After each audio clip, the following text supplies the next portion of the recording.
I want to explain to you everything you need to know about proposals, like RFP, RFQ, RFT, RFO, RFI, RFEI.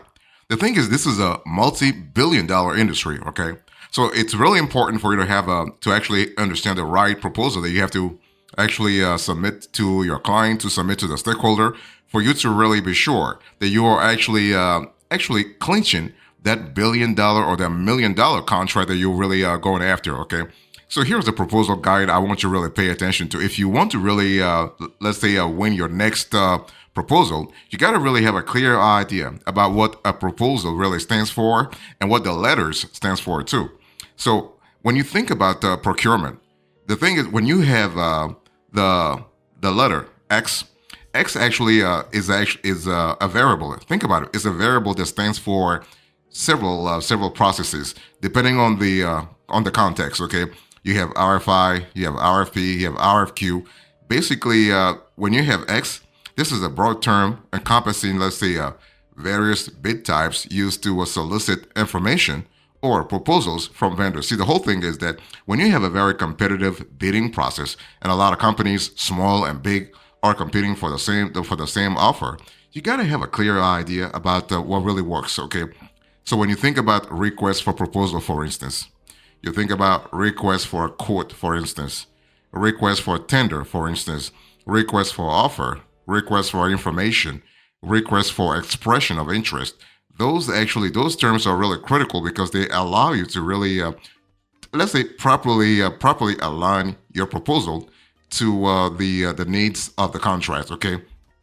So in today's conversation, what I want to do is I wanted to explain to you how to actually differentiate which acronym really matters and how to really clinch your next multi-million-dollar contract or your next multi-$100,000 contract. The whole thing is that you gotta really be clear when you respond to their proposal.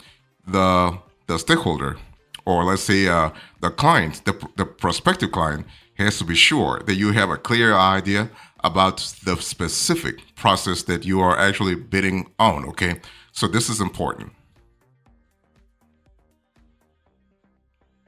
So if you think about procurement documents, the first one that everybody hears about, I mean, it doesn't matter if you are in a small state or in a big state or in a small city or in a big city, you probably hear about the RFP, request for proposal, right? I mean, it's one of those things where, a lot of people like to say that request for proposal is actually the cornerstone of procurement contracts. And that's true to a certain extent. I mean, because you have about 60 to 70% of procurement documents that revolve around RFPs, okay? So when you think about RFP, what is it really? So an RFP, think about it, is a comprehensive document that is actually used to solicit detailed proposals from potential partners, potential suppliers, potential vendors for complex goods or services. The cool thing is that private companies use RFPs, the government uses RFPs, everybody uses RFPs if you want to really solicit, let's say, bids for complex goods or services, okay? And an RFP actually goes beyond pricing. And sometimes, the funny thing is sometimes the documents may include scope, technical requirements. That's pretty good, especially if you are working on, let's say, technical projects like architecture-related projects, for instance.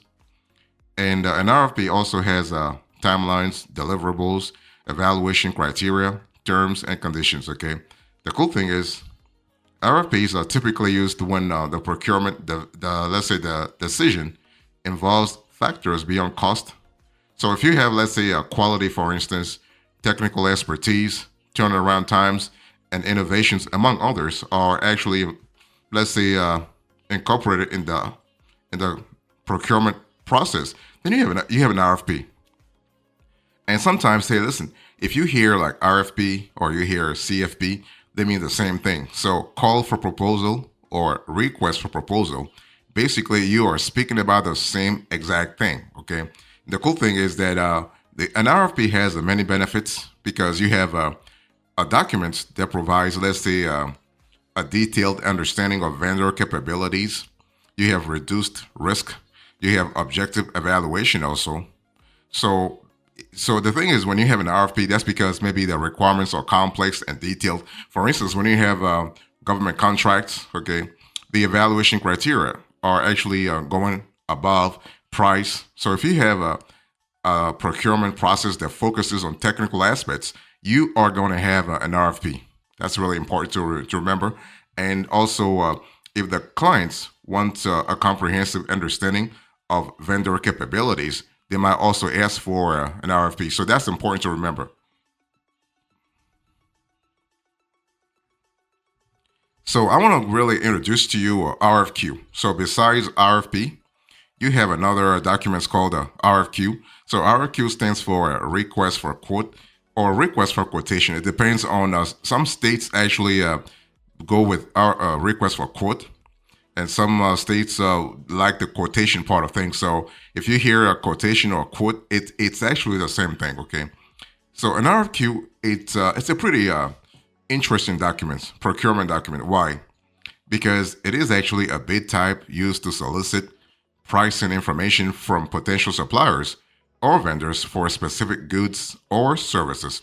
So the thing is, when you think about RFQ, or you want to contrast RFQ with RFP, RFQ really focuses on pricing, whereas RFP really is broader, it's more comprehensive. Okay, so an RFQ focuses primarily on the pricing aspects and may include requirements such as quantity. You have delivery terms, you have specifications. And so the thing is, RFQ, you will really see this either in private or in public space. You will see like an RFQ is used when the purchase decision is primarily based on price. So that the clients or the let's say the procurement decision maker, right, is able to evaluate and compare quotes from multiple suppliers or vendors before making a selection. That's kind of important because like in this economy, bidders have to really compete on many fronts, right? And the decision maker have to also evaluate the bids on several fronts. And so if you have this playing field, you got to have another way to really align yourself with the needs of the contract. You also have to find a way to differentiate yourself, right? So RFQ, sometimes you might hear like IFB. It's called IFB, invitation for bid, invitation to bid, ITB, invitation to quote, ITQ, or call for quotation. Now, the terms are different based on states, but also sometimes based on the country, okay? So an RFQ has several benefits, like you have competitive pricing, time savings, and you also have increased transparency because if the decision maker wants to evaluate, let's say, a bids based on the quotes, but based on pricing specifically, having an RFQ is pretty good, okay? So that's important, especially from a transparency point of view. And if you are in an environment where you have, like, let's say you are bidding on a project that spans several states or several counties or several geographies, having an RFQ is pretty good because it really contextualizes the bid. I want to talk to you now about request for tender. I mean, this is another potentially billion dollar contract maker. Okay, RFT stands for request for tender. So you have RFP, RFQ, RFT. Now, RFT is pretty interesting in the sense that you only see RFTs in the construction industry, but also in public sector projects. So you're not going to see RFT in other sectors. Okay, this is a pretty let's say contextualized procurement process. So an RFT is just think of it this way: it is a formal invitation to you as a bidder to submit your tender for specific projects. So if you have a highway construction or if you have something happening and the government or the decision maker wants to have a clear idea about what kind of bid you have, an RFT is actually let's just say more aligned with the contract needs. So the words tender and bid are interchangeable. They mean the same thing. So an RFT includes detailed project specifications, requirements, terms, and conditions. So that's kind of cool. I mean, in terms of comprehensiveness, you can't really get more comprehensive than that, okay? So the RFT process is highly structured. enabling organizations to evaluate and compare bids objectively. And the cool thing is that an RFT ensures transparency, fairness, and adherence to procurement regulations. So the cool thing is whether you're a small business, whether you are a mid-sized business, or whether you're a large enterprise, you have this is a playing field. This is a leveled playing field. It is a fair process that allows everybody to actually compete. Sometimes you hear RFT referred to as ITT, so invitation to tender, CFB, call for bid, or BFT, bid for tender. So those terms are synonymous. So that's important to remember that. And so the benefits of an RFT, you have transparency, competitive bidding, and you also have a structured evaluation process. So the whole thing is that when you think about procurement, the advantage is that the evaluation maker, the evaluation decision maker, has to have let's say, has to have a very objective process, and those procurement documents help in that sense. I want to really introduce to you another one called the RFO. So you probably, not the UFO though, RFO. So the thing with the RFO is that RFO is more, let's say, an open contract, an open call, if you will. Okay, an RFO is pretty similar to an RFP, but it's often used when an organization is seeking offers for specific goods or services without providing detailed specifications. So when the contract is more open, when the procurement needs are more open, you might really hear the terms RFO, request for offer. Okay, so RFOs are primarily less prescriptive, and they allow you as a supplier or a vendor to actually propose your own solutions based on the organization's requirements. So the thing is, if you think about RFP being really structured, RFO is less structured. So you have more flexibility as a bidder. And so RFOs provide flexibility and encourage innovative proposals from potential suppliers. So if you want to really bid on a contract that's kind of open contextually, but also contractually, you might really want to think about having an RFO. Okay, that gives you more flexibility, that gives you a more autonomy, if you will. And again, it doesn't matter if you are competing at the state level, at the county level, at the city level, or even at the township level. You have a lot of leeway here. So when you think about an RFO, benefits include flexibility, customization. You are able to customize things based on your own internal processes. And you also have time savings, okay? Because RFOs, I've said this before, they are less prescriptive, which means what? They're not actually, they allow you to really not follow, like a list, a detailed list of specs, if you will. And RFOs also take less time to prepare than RFPs, especially if you don't have an in-house team that writes RFPs or that writes procurement documents. You are able to write an RFO yourself, whereas an RFP really requires more time and more preparation, if you will. Next, I want to talk to you about RFI. So RFI is a pretty interesting animal, if you will, okay? Because basically, an RFI is a preliminary information gathering tool used by the clients, the organization, to actually gather details about, let's say, goods, services, and or potential vendors. So the thing is that an RFI is not really structured in the sense that it's not looking for something specific. It's more FYI. It's more like a really gather intelligence, if you will, gather intel about what's possible on the market, right? So RFIs are typically used when organizations need more information or insights to inform their procurement strategy. In other words, they're trying to really see what's really available out there in terms of processes, in terms of manpower, in terms of resources, in terms of logistics. So if the organization is kind of like, let's say, in doubt, or let's say they are really kind of trying to figure things out, then they might issue an RFI, okay?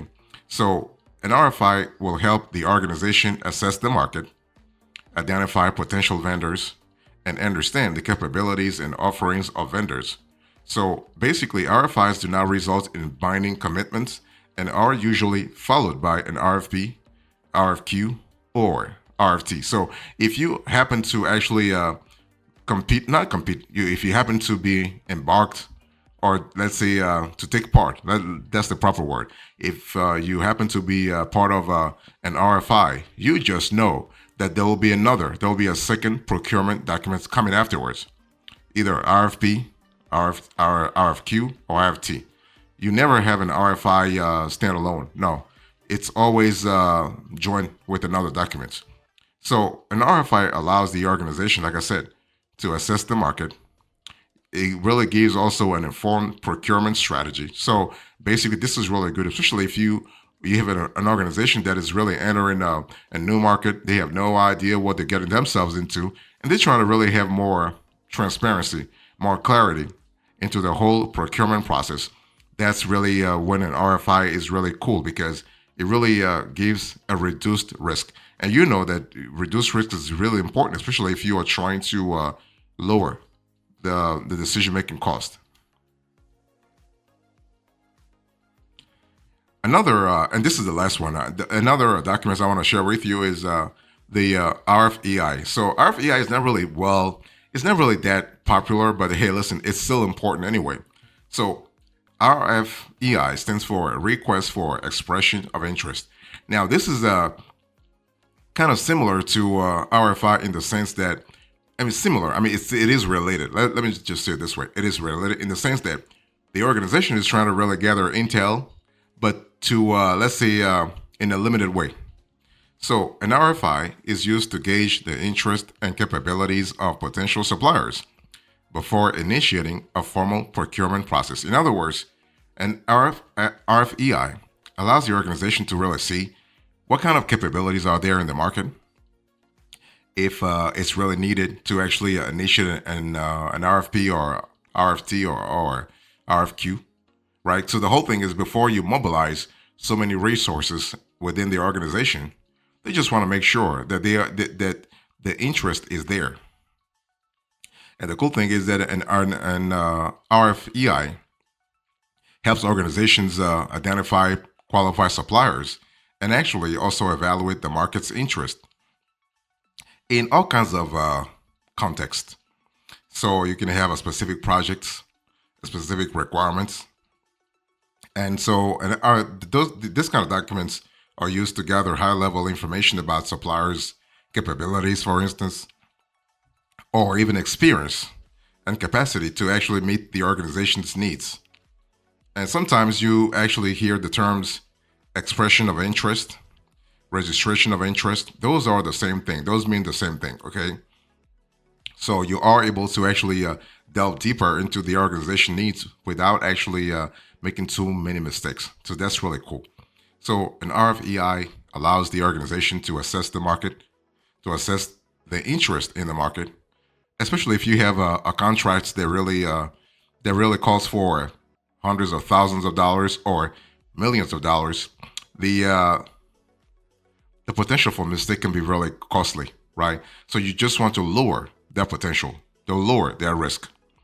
So also, this document's expression of interest allows the organization to identify qualified suppliers and also to put in place a streamlined, let's say, a procurement process, right? So it's a whole idea of reducing the risk of making costly mistakes, okay? So that's really cool in terms of capabilities.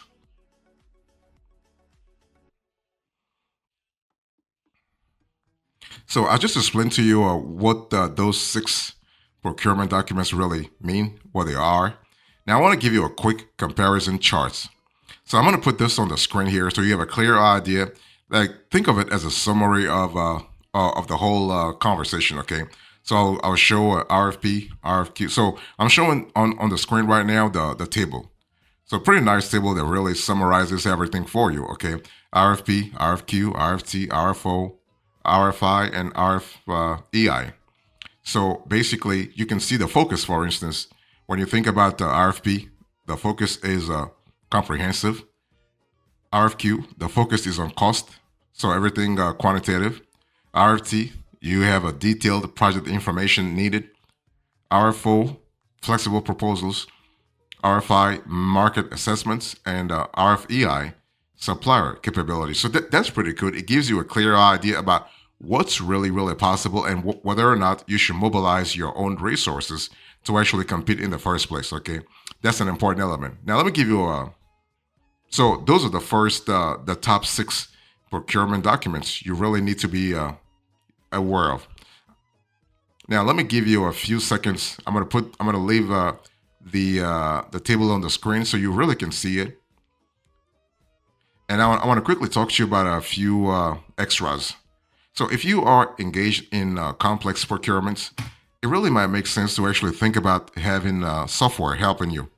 You can have a cloud-based software or let's say premise installed software that actually allows you to streamline the process. Okay, especially if you are bidding on several contracts. If you are, let's say, initiating several procurement documents every year, it really helps a lot to have a way to automate the whole thing. Especially now with AI, you are able to actually to increase your chances of successfully bidding on contracts. Okay, so whether you want to think about vendor document requirements management, requisition management, bid management, purchase order management, service order management, material and document tracking, inspection management, vendor invoice matching, project inventory management, project asset management, and more. So the thing I'm trying to say here is that software allows you to really automate everything. Okay, so you are able to actually come out stronger, especially if you are in a very, let's say, in a very competitive market where you have a lot of bids, and those bids are actually coming like crazy, like from all corners of the industry, from big companies, from small companies, from mid-sized companies. And if you want to exist in such a competitive space, you got to have the tools and resources to actually differentiate yourself. So in conclusion to this conversation, I spoke to you about the top 6 procurement documents, all right? So I gave you a proposal guide, spoke about the RFP, RFQ, RFT, RFO, RFI, RFEI. Then I give you a comparison chart and then the extras. Thank you so much. God bless you. I'll see you next time. Until then, remember, stay marvelous.